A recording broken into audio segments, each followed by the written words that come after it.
Novak Djokovic has taken a huge hit to his chances of returning to the Australian Open in January after a tribunal noted that he showed a disregard for COVID regulations when reinstating another tennis player's visa.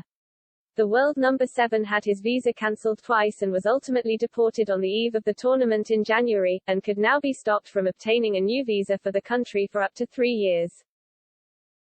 Djokovic famously arrived in Melbourne with a medical exemption granted by the Australian Open back in January but was stopped at the border and, in a week-long ordeal, had his visa cancelled twice and spent time in a government detention hotel before being deported. By losing his visa, the 35-year-old automatically received a 3-year ban from being granted another into the country. Travelers can still have the ban removed, as another tennis player recently did during a tribunal hearing.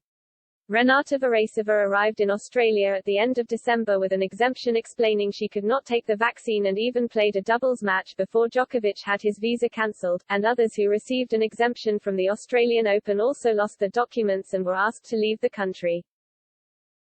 The Czech player was one of the exempt individuals to willingly leave the country after losing her visa and has now had it reinstated to allow her to return to the Aussie Open in January. But while making the decision, the tribunal's vice president and head of the Migration and Refugee Division slammed Djokovic and admitted the world number 7 would pay for his attitudes to the vaccine and isolation. Sponsored. I also note, for completeness, that Ms. Varayova's case can be distinguished from the Djokovic case, because her visa was not cancelled on the grounds of good order, nor do the circumstances of her case lend themselves to such a conclusion, Jan Redfern wrote when summing up the hearing, according to The Age. Taking aim at the 9-time Aussie Open champion, she added, as already noted, Ms. Varasova is not opposed to vaccination and, unlike the Djokovic case where the minister apparently found there was evidence Mr. Djokovic had shown a disregard for the self-isolation protocols, there is no such evidence before me to this effect in this case.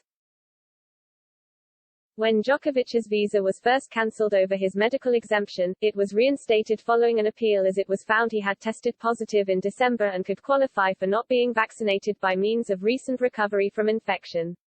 But it was cancelled for a second and final time days later on good order grounds by the immigration minister. The Serb attempted a second appeal hearing but the judge found his presence would have excited anti-vax sentiment, as Djokovic did not want to take the vaccine for reasons other than his recent positive test and failed to properly isolate when he did test positive in December. And it appears he will have a much harder time than Varasova in having his ability to travel to Australia reinstated, which could leave him out of the tournament for a second successive year. Touching on the WTA Doubles World No. 102's case, Redfern added, she truthfully answered the travel declaration and she had cogent medical evidence to support her exemption, being the evidence provided by her general practitioner about her vulnerability to thrombosis.